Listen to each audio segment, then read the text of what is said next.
안녕하세요. 반갑습니다. 한 주간 잘 지내셨죠? 날씨가 점점 추워지고 있는 것 같아요. 건강 또 유의하시고 또 신앙생활에도 늘 활력이 있고 또 생기가 있는 여러분의 삶이 되기를 바랍니다. 오늘 우리 소율이 문답 우리 계속해서 진행하도록 하겠습니다. 오늘은 소율이 문답 제6문인데 우리 계속해서 하나님이 누구이신가에 대해서 배우고 있죠. 특별히 4문부터 6문까지에서는 하나님의 속성이 어떠한지 또 하나님은 어떤 본질을 가지고 있는지 이렇게 배우고 있는데 오늘은 특별히 삼위일체 하나님에 대한 내용을 배우도록 하겠습니다. 그 전에 우리 성경 말씀을 함께 관련된 성경 말씀을 함께 읽고 우리 내용을 들어가도록 하겠습니다. 오늘 말씀은 마태복음 28장 19절의 말씀입니다.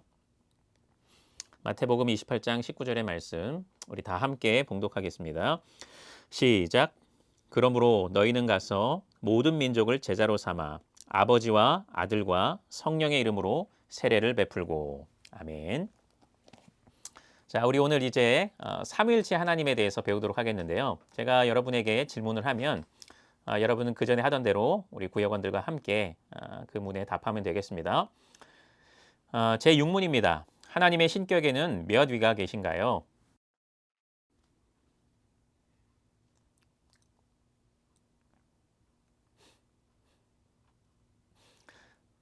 예, 대답을 하셨죠. 먼저 우리 이제 삼위일체에 대해서 공부를 하는데요.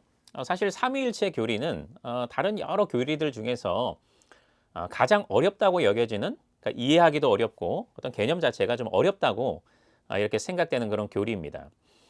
그래서 여러분 삼위일체 교리를 이렇게 좀 정립을 했던 어거스틴 같은 경우도 이와 같은 이야기를 했어요. 삼위일체 하나님을 다 이해하려고 하는 것은 마치 바다를 국자 하나로 측량하는 것과 같다. 이렇게 말을 하기도 했습니다. 그리고 유한이 무한을 담을 수 없다라고 하는 이런 유명한 말도 어거스틴이 하였습니다. 그러니까 이처럼 삼위일체 교리를 우리의 어떤 이성과 어떤 합리성을 가지고 이해하기에는 굉장히 어려운 그런 개념이라고 할 수 있는 것이죠. 여러분 왜 삼위일체 교리는 어려울까요? 여러분 제가 여러분에게 삼위일체 교리는 무엇입니까 하면 여러분 어떻게 설명하시겠습니까? 굉장히 이해하기가 어렵고 그때 설명하기도 좀 어려운 개념이라고 할 수 있죠. 여러분 왜 그러냐면 이것은 이 세상에서 어떤 유비를 찾을 수가 없는 그런 개념이기 때문이죠. 다른 종교, 다른 철학에서 보면 이와 같은 개념은 없습니다. 그러니까 하나님이 한 분이신데 그분이 세 위격으로 계신다 이거죠. 그러니까 한 사람이면 한 사람이고 세 사람이면 세 사람이지 한 하나님인데 세 위격으로 계신다. 세 존재로 계신다. 이런 내용들이 굉장히 낯설고 어렵게 여겨지는 개념이기 때문이죠. 여러분 아울러 성경에는 물론 삼위일체라는 개념들이 존재합니다. 그것을 가리키는 개념들이 성경 곳곳에 많이 등장을 합니다. 예컨대 여러분 예수님께서 우리 방금 읽었던 그 마태복음 말씀에 보면 지상 대명령이 나오죠, 그렇죠? 성부, 성자, 성령의 이름으로 세례를 베풀라고 얘기하고 있고요. 여러분 그리고 예수님께서 세례를 받으실 때 어떤 내용이 등장을 합니까? 그러니까 성부께서 하늘로부터 어떤 음성이 들려요? 내 사랑하는 아들이고 내 기뻐하는 자다. 성부가 등장을 하고 그리고 성령이 비둘기같이 내렸다. 예수님께. 그러니까 여기 안에 지금 성부가 존재하고 성령이 존재하고 성자가 존재한다 이거죠. 분명히 구별된 인격체로서 존재한다 이거죠. 그런데 그분이 한 분이라고 성경은 우리에게 가르쳐주고 있는 것이죠. 우리가 축도에서도 그것을 잘 알 수 있습니다. 그렇죠? 주 예수 그리스도의 은혜와 하나님의 사랑과 성령의 교통하심이 너희 무리와 항상 함께 있을지어다. 여러분 이것도 성부, 성자, 성령이 등장하죠. 그렇죠? 그러니까 삼위일체 교리는 분명히 성경적인 그런 개념이라고 할 수 있죠. 여러분 그런데 그 용어가 명시적으로 나오지 않습니다. 그러니까 삼위일체라고 하는 이 용어가 성경에 등장하고 있지 않기 때문에 우리는 성경의 그런 가르침을 정리한 것이 바로 삼위일체 교리라는 이름으로 우리가 배우고 있는 것인데 이 삼위일체라는 용어는 등장하지 않기 때문에 굉장히 이렇게 논란도 있고 여러 가지 이런 반대 의견이나 이런 것들이 있었던 것이죠. 그래서 기독교는 역사적으로 많은 공격을 받아왔어요. 이 삼위일체 교리에 대한 공격. 그리고 이것을 변호하고 변증하려고 많은 신학자들이 노력을 했습니다. 특히 신약교회가 이제 태동을 하고 얼마 지나지 않았는데 아리우스라고 하는 이단자가 등장을 했어요. 그는 성자는 성부에게 종속되었다. 성자는 성부의 피조물이다. 이렇게 얘기했어요. 말하자면 그리스도의 신성을 지금 반대하고 부정한 것이죠. 그리고 사빌리우스라고 하는 사람도 있었어요. 그는 한 하나님 한 분이시다. 이걸 너무 강조하려다 보니까 그분이 새 위격으로 계신다. 그 위격을 지금 거부하고 반대하는 이런 주장을 하기도 했습니다. 그래서 이와 같은 사람들이 등장을 해서 삼일체 교리가 아주 많은 큰 공격을 받아왔죠. 그럼에도 불구하고 우리가 꼭 기억해야 될 것은 우리 아까 제가 성경의 근거를 몇 가지만 이렇게 언급을 했는데 삼위일체 교리는 그 용어 자체는 성경에 등장하지 않지만 분명히 성경에서 가르치는 그런 내용이고 우리가 반드시 기억해야 되는 교리라는 사실이죠. 자, 이제 우리 본격적으로 삼위일체 이 교리를 공부하는데 삼위일체 이 용어에 대해서 우리가 한번 좀 생각해 보도록 하겠습니다. 먼저 삼위 하나님 이 용어, 이 개념에 대해서 우리가 먼저 좀 생각해 보도록 하겠습니다. 우리가 삼위라고 하는데 이것은 영어로 하면 three persons라고 할 수 있고요. 하나님이 세 위격, 곧 성부, 성자, 성령으로 존재하신다라는 그런 뜻입니다. 즉 하나님은 한 분이시죠. 그런데 그 한 분 하나님이 서로 다른 특성과 서로 다른 주체성을 가진 성부, 성자, 성령으로 존재하신다는 의미입니다. 여러분 위격이라고 하죠, 그렇죠? 우리가 보통 위격이라고 하는데 이 용어는 분위 그리고 인격 격의 한자어 조합입니다. 그래서 의지와 이성을 갖추고 있는 독립적인 인격체를 가리켜서 위격이라고 우리가 부릅니다. 그러므로 삼이라는 용어는 풀었으면 이렇습니다. 성부라는 분이 한 인격으로 존재하시고 성자라는 분이 또 한 인격으로 존재하시고 성령이라고 하는 분이 또 한 인격으로 존재하신다. 그런 의미라고 할 수 있습니다. 여러분 그런데 이 성부, 성자, 성령은 어떤 고유한 특성에 따라서 각각의 어떤 고유한 일들을 행하십니다. 말하자면 창조, 어떤 구원 사역 이 모든 일들을 행하심에 있어서 나름의 어떤 고유한 어떤 사역을 행하십니다.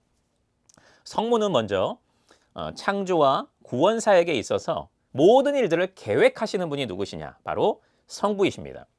성자는 어떠하시냐? 바로 그 모든 일들을 실행하시는 분이 바로 성자이십니다. 십자가에 달려서 친히 죽음을 당하셨죠, 그렇죠? 이렇게 실행하시는 분이 바로 성자이신 것이고요. 성령은요, 그 모든 일들을 이제 적용하시는 분이 바로 성령님이십니다. 예수님께서 십자가에 달려 돌아가셨죠. 하나님의 의를 이루셨는데 그 의를 그리스도께서 이루신 의를 신자 개개인에게 역사 속에서 적용하시는 분이 바로 성령님이시잖아요. 그렇죠? 그분은 한 하나님이신데 그리고 새 위격으로 존재하신데 바로 고유한 어떤 일들을 행하십니다. 어떤 사역은 계획하시는 일들은 성부께 돌려지고 실행하시는 일들은 성자께 돌려지고 적용하시는 일들은 성령께 돌려지는 그런 고유한 사역이 있다는 것을 여러분 기억하시면 되겠습니다. 그런데 우리가 이 가운데 꼭 기억해야 되는 것은 기본적으로 이 삼위 하나님은 창조와 구원, 그 모든 사역을 행하심에 있어서 함께 행하신다는 것이죠. 그저 그냥 창조 사역은 성부께서 하시는 사역 그렇게 이해하시면 안 됩니다. 창조는 성부, 성자, 성령이 함께 하시는 사역입니다. 그럼에도 불구하고 그 사역은 성부가 주도적으로 하시는 사역으로 우리가 성경에서 발견하고 그렇게 우리가 이해하는 것이지 결국 창조주는 성부만 창조주가 아니십니다. 성부, 성자, 성령 이 삼위 하나님께서 창조주시고 구원을 행하시는 분이시라는 것을 여러분 꼭 기억해야 되겠습니다. 다음으로 우리 일체, 그러니까 삼위일체에서 일체에 대한 내용을 한번 살펴보도록 하겠습니다. 여러분 일체는 하나님께서 한 분이시다라는 사실을 나타내는 표현이라고 할 수 있어요. 이것은 성부, 성자, 성령이 하나의 본질을 가지고 계신다라는 다른 말로도 우리가 설명할 수 있겠습니다. 여러분 요한복음 10장 30절에 보면 이런 하나의 본질을 가지고 있다는 이런 내용들을 우리가 볼 수 있습니다. 요한복음 10장 30절을 먼저 보면 성부와 성자가 동일 본질이시다라는 것을 우리에게 가르쳐 줍니다. 나와 아버지는 하나이니라 하신대 이렇게 말씀합니다. 성부와 성자가 지금 동일한 본질을 소유하고 계신다는 것을 말하는 것이고요. 요한복음 16장 14절은 성자와 성령이 동일한 본질을 가지고 계시면 우리에게 또한 가르쳐 줍니다. 그가 내 영광을 나타내리니 내 것을 가지고 너희에게 알리시겠습니다 라고 얘기하고 있어요. 그리고요, 고린도전서 2장 10절에 보면 이제 성부와 성령이 동일한 본질임을 우리에게 가르쳐 줍니다. 성령은 모든 것, 곧 하나님의 깊은 것까지도 통달하시느니라 라고 말하고 있어요. 그분이 동등한 하나님이심을 우리에게 가르쳐 주고 있는 것이죠. 하나님은 한 분으로서 성부, 성자, 성령은 동일한 본질을 소유하고 계신다는 것을 기억하면 되겠습니다. 여러분, 그러니 자연히 성부, 성자, 성령은 그 기원이 동일하다는 것을 우리는 기억해야 됩니다. 여러분, 아리우스 같은 경우는 성부가 먼저이고 성부의 창조물이 성자라고 얘기했거든요. 여러분, 이것은 이단적인 이야기입니다. 그렇지 않아요. 그 기원, 영원 전부터 하나님이 계신다고 얘기하잖아요. 그렇죠? 이것은 다 성부에게도 적용되는 것이고 성자에게도 적용되시고 성령에게도 적용되는 이야기입니다. 성부, 성자, 성령은 그 기원에 있어서 동일하다는 것을 여러분 기억해야 될 것이고요. 그리고 삼위일체 하나님 사이에는 어떠한 위계 질서도 존재하지 않습니다. 그리고 영광과 능력에 있어서 동일하신 분이 바로 삼위 하나님이십니다. 결코 성자가 성부보다 열등한 분이 아니십니다. 성령이 성부와 성자보다 열등한 분이 결코 아니십니다. 같은 영광을 소유하고 계시고 같은 능력을 소유하고 계십니다. 성경에서는 이 성부, 성자, 성령의 어떤 능력이 어떤 신적 능력에 대해서, 신적 지혜에 대해서, 신성에 대해서 계속해서 고백을 하는 내용이 많이 있습니다. 예컨대 성부는 창조주라는 표현들이 많이 등장을 하고 거룩하신 아버지다, 전능하신 주다, 이런 표현들이 등장을 합니다. 성자를 가리켜서 도마가 고백을 하는데 이런 고백을 합니다. 나의 주님이시오, 나의 하나님이시니다 라고 얘기했어요. 예수님을 가리켜서 하나님이다 라고 얘기했어요. 여러분, 성령을 가리켜서 우리가 보통 거룩한 영이다, 그게 바로 성령이라는 의미잖아요. 거룩한 영, 그렇죠? 하나님의 영, 여호와의 영, 이런 표현들은요, 이것은 오직 하나님께만 돌려지는 그런 속성이고 어떤 신명, 명칭이라고 할 수 있습니다. 그러므로 결론적으로 삼위일체 하나님은요, 우리의 믿음 그리고 찬양과 예배의 대상이 되십니다. 우리가 공히 삼위일체 하나님을 찬양하고 예배해야 된다는 것이죠. 왜요? 그분 삼위일체 하나님은 우리의 하나님이시기 때문인 것이죠. 성부, 성자, 성령은 하나님으로서 우리의 예배와 경배를 받기에 합당한 분이시기 때문인 것이죠. 오늘 우리 삼위일체에 대한 우리 내용을 같이 나누었습니다. 우리 토론과 적용 내용들이 있는데 함께 나누면서 다시 한번 우리 삼위일체 교리를 다시 한번 이렇게 마음에 새기고 또 정립하는 그런 시간을 가지면 좋겠습니다. 예, 감사합니다.